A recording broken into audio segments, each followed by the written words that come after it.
फैजाबाद धरना नजरसानी केस में फरीकैन एक एक करके पीछे हटने लगे। पीटीआई और इलेक्शन कमीशन ने दरखास्तें वापस लेने की इस्तदा कर दी। पैमरा आईबी वजारत दिफा पहले ही दरखास्तें वापस लेने की इस्तदा कर चुके हैं। सब इतना डरे हुए क्यों हैं? इलेक्शन कमीशन तब ठीक था या अब? क्या कोई कंडक्टर था जो ये सब करा रहा था? चीफ जस्टिस पाकिस्तान काजी फैज ईसा की केस की समाअत के दौरान रिमार्क्स। कहा, ऑर्केस्ट्रा में सब म्यूजिक बजाते हैं और सामने एक डंडे के लिए कमांड दे देता है। क्या इलेक्शन कमीशन तब कंट्रोल हो रहा था? चीफ जस्टिस ने फैसले पर अमल दरामद न होने पर सवाल उठा दिया। रिपोर्ट तलब।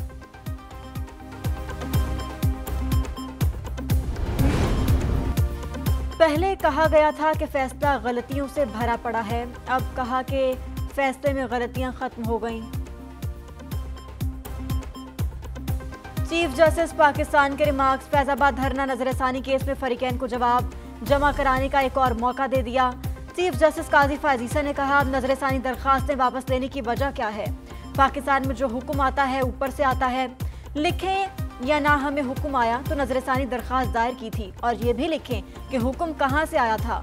अगर आप कहना चाहते हैं मिट्टी पाओ नजरअंदाज करो तो वो भी लिखें। जो हुआ इसका एतराफ तो कर लें, जजा और सजा बाद में होगी, एतराफ जुर्म तो करें। टोले ने 9 मई बपा किया है, उन्हें जो है वो अपना जुर्म जो है वो फेस करना होगा। उन्हें इंसाफ के कटहरे में लाया जाएगा, लाया जा रहा है। इलेक्शन लड़ने के लिए किसी को माफ करने का दुनिया में कोई कानून नहीं। चेयरमैन पीटीआई तकब्बुर का शिकार हुआ। रहनुमा मुस्लिम लीग नून राना सनाउल्लाह के चेयरमैन तहरीक इंसाफ परवार। कहा कि एक आदमी 9 मई को शोहदा की यादगारों पर हमला करता है, क्या इसकी तफ्तीश अल्लाह देता थानेदार ने करनी है? कहा जा रहा है इलेक्शन में हिस्सा ना लेने दिया तो ज्यादती होगी। जिन लोगों ने जुर्म किया वो हिसाब ही देंगे। नवाज शरीफ 21 अक्टूबर को पाकिस्तान आ रहे हैं, मुल्क को मुश्किलात से निकालने का हल बताएंगे। गैर कानूनी मुआशी सरगर्मियों के खिलाफ कानून नाफिज करने वाले इदारे और मुतल्लिका महकमे पूरी कुव्वत के साथ कार्रवाइयां जारी रखें। कार्रवाइयों से पाकिस्तान को मुआशी नुकसानात से निजात मिल सकेगी। Army chief general Asim Munir की दौरे लाहौर में गुफ्तगू। सूबाई एपेक्स कमेटी के इजलास में शिरकत की। आर्मी चीफ को सूबे की मजमूई सिक्योरिटी सूरत हाल पर ब्रीफिंग। बिजली और गैस की चोरी, जखीरे अंदोज़, करेंसी स्मगलिंग के खिलाफ क्रैकडाउन बारे भी आगाह किया। फौरन ने गैर कानूनी तौर पर मुकीम गैर मुल्की शहरियों की वतन वापसी का भी जायजा लिया। पाकिस्तान में इसराइल को तस्लीम करने पर कोई गौर नहीं हो रहा। इसराइल से मुतालिक पाकिस्तान की पोजीशन जो कल थी आज भी वही है। हम किसी की तकलीद नहीं करते, हमारे फैसले सिर्फ और सिर्फ कौमी मफाद में होते हैं। निगरान वज़ीर ख़ारजा जलील अब्बास जिलानी की इस्लामाबाद में न्यूज़ कॉन्फ्रेंस। कहा, हमारा मौक़िफ़ है फ़लस्तीन की आज़ाद रियासत कायम हो। फ़लस्तीनियों को हक़ खुद इरादियत मिलना चाहिए। मसला फ़लस्तीन और मसला कश्मीर एक जैसे हैं। मज़ीद कहा, अफगानिस्तान से पाकिस्तान पर हमलों को रोकना वहां की उबूरी हुकूमत की जिम्मेदारी है। सुप्रीम कोर्ट के हुक्म के बाद नया केस एक एक करके खुलने लगे। जाली बैंक अकाउंट्स केस में आसिफ अली जरदारी तलब। तोशा खाना केस में भी आसिफ अली जरदारी और यूसुफ रजा गिलानी को समन जारी। एहतसाब अदालत ने 24 अक्टूबर को बुला लिया। अदालत के साबिक सदर और साबिक वज़ीर आज़म को ज़ाती हैसियत में पेश होने की हिदायत। उधर पेशावर की एहतसाब अदालतों में भी बहाल केसेस की समाअत का आगाज। 111 रेफरेंस में एहतसाब अदालतों ने नोटिस जारी कर दिए।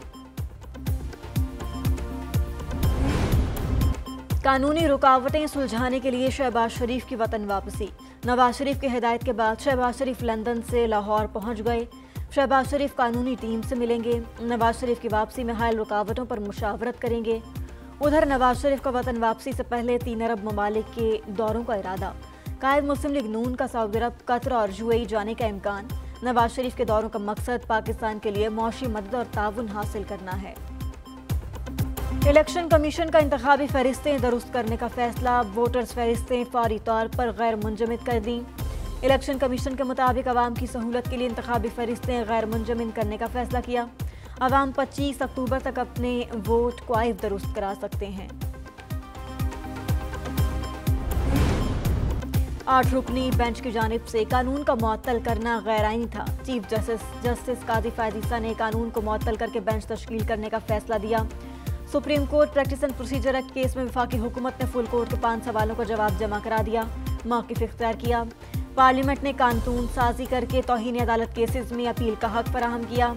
कानून से अदालती मामले में शफाफियत और बेंच तश्कील में जमहूरियत आएगी। उधर मुस्लिम लीग नून ने सुप्रीम कोर्ट एक्ट के खिलाफ दायर दरखास्तें मुस्तरद करने की इस्तदा कर दी।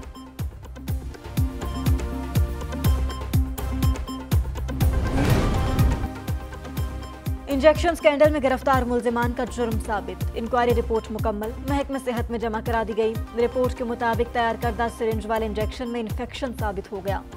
सिरिंज और डिस्पेंसिंग के अमल के दौरान इन्फेक्शन फैला। इंक्वायरी रिपोर्ट को ड्रग टेस्टिंग रिपोर्ट के आने तक पब्लिक न करने का फैसला। इंजेक्शन के इस्तेमाल से 50 से ज्यादा अफराद बीनाई से महरूम हो चुके। उधर ड्रग इंस्पेक्टर्स के इस्लामाबाद में छापे, 4 मेडिकल स्टोर्स को ताले, एक डिस्ट्रीब्यूटर का स्टॉक भी सील कर दिया गया।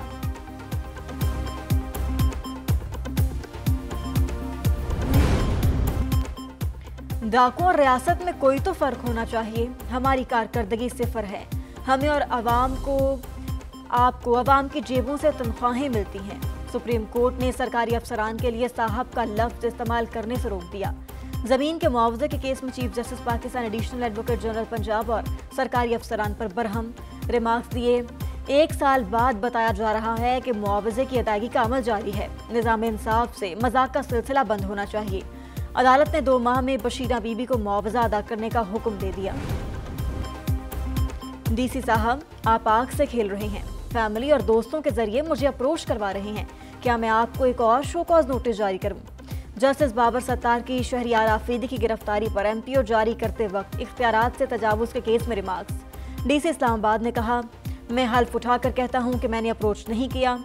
जस्टिस बाबर सत्तार ने कहा, मैं केस सुन रहा हूं और ये मुझे कॉल करवा रहे हैं। डिप्टी कमिश्नर इस्लामाबाद ने अदालत से गैर मशरूत माफी मांग ली।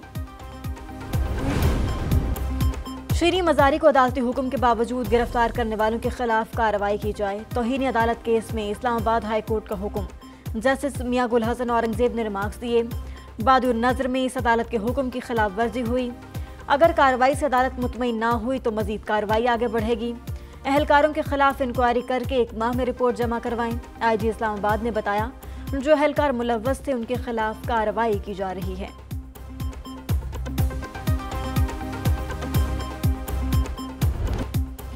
जश्न ईद मिलादुन नबी सल्लल्लाहु अलैहि वसल्लम की मुबारक सातों का आगाज। पूरा मुल्क दरूद सलाम की सदाओं से महक उठा।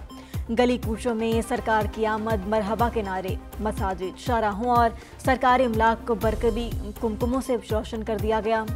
गलियों को सब्ज और रंग बिरंगी झंडियों और आराइशी सामान से सजा दिया गया। मुल्क का गोशा गोशा रंगो नूर में डूब गया। लाहौर, कराची समेत छोटे बड़े शहरों में शब बेदारी का एहतमाम। नातिया महाफिल सज गईं।